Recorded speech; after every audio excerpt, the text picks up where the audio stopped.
केंद्र सरकार ने लिया है बड़ा फैसला। भारत में अब जातिगत जनगणना होगी। केंद्रीय मंत्री अश्विनी वैष्णव ने बताया कि आने वाले दिनों में होने वाली मूल जनगणना में ही जातिगत जनगणना को भी शामिल किया जाएगा।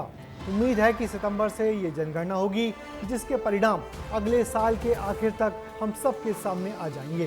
विपक्ष, खासकर कांग्रेस नेता राहुल गांधी ने जातिगत जनगणना को चुनावी मुद्दा बनाकर देश भर में खूब प्रचार किया था।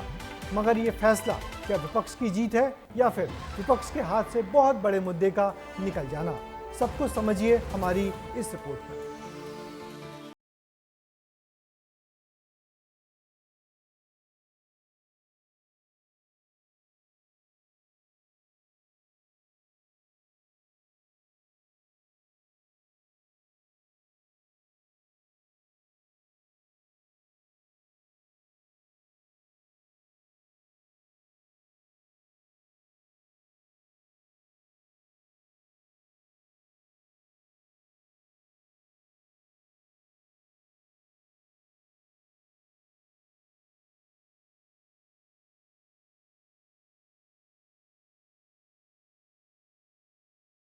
तीस 4/2025 के दिन प्रधानमंत्री श्री नरेंद्र मोदी जी के नेतृत्व में राजनीतिक विषयों की कैबिनेट समिति ने यह निर्णय लिया है कि जातियों की गणना को आने वाली जनगणना में सम्मिलित किया जाए। जाति जनगणना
मैं अपनी तरफ से, मेरी पार्टी लोक जनशक्ति पार्टी रामविलास की तरफ से मेरे प्रधानमंत्री आदरणीय नरेंद्र मोदी जी का हृदय से आभार प्रकट करता हूं। मुझे लगता है आज एक लंबी जो हम लोगों की इच्छा थी, मांग थी, ख्वाहिश थी, आज हर उस देशवासी की इस ख्वाहिश को मेरे प्रधानमंत्री ने पूरा करने का कार्य किया। हमने कहा था कि कास्ट सेंसस को हम करवा के छोड़ेंगे। नरेंद्र मोदी जी कहते थे कि सिर्फ 4 जाते हैं। सडनली कास्ट सेंसस का अनाउंसमेंट किया। हम इसको सपोर्ट करते हैं, पूरी तरह सपोर्ट करते हैं। ये हम लोगों की 30 वर्ष पुरानी मांग रही है। हमारे पुरखों की जीत है, समाजवादियों की जीत है, लालू जी की जीत है। पहली बार 17 महीने में किसी राज्य ने अपने बलबूते जो है कराया, तो वो महागठबंधन हमारी सरकार थी। तब जो है बिहार में जाति आधारित गणना हुई। कांग्रेस हो या आरजेडी, केंद्र सरकार की जातीय जनगणना के फैसले को अपनी जीत बता रही है। लेकिन सवाल ये उठता है कि आखिर जाति आधारित जनगणना में क्रेडिट की लूट से फायदा क्या है, वो भी समझे। दरअसल कांग्रेस पार्टी ने जातीय जनगणना के मुद्दे को अपना प्रमुख चुनावी मुद्दा बनाया था। विपक्षी दलों ने केंद्र सरकार पर दबाव बनाने के लिए भी इसका इस्तेमाल किया, क्योंकि पिछड़ा और अन्य वर्ग बड़ा वोट बैंक माना जाता है। और अब बिहार विधानसभा चुनाव का वक्त है। ये फैसला मोदी सरकार को फायदा पहुंचाता है या नहीं, ये तो जनता तय करेगी। लेकिन ये जरूर तय है कि मोदी सरकार ने विपक्ष के हाथ से जाति जनगणना वाला ट्रम्प कार्ड जरूर छीन लिया है। ब्यूरो रिपोर्ट, विस्तार न्यूज।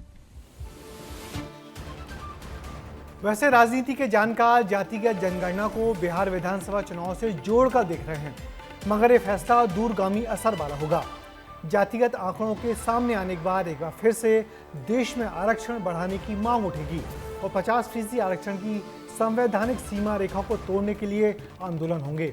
मंडल कमीशन की रिपोर्ट आने पर जो उथल पुथल पूरे देश में हुई थी, वैसी कुछ या उससे भी ज़्यादा सामाजिक आंदोलन आने वाले वक्त में हमारे देश को देखने को मिलेंगे। वैसे राहुल गांधी ने कहा है कि देश के सभी बड़े संस्थानों में जाति के आधार पर आरक्षण की मांग भी आने वाले दिनों में उठाई जाएगी।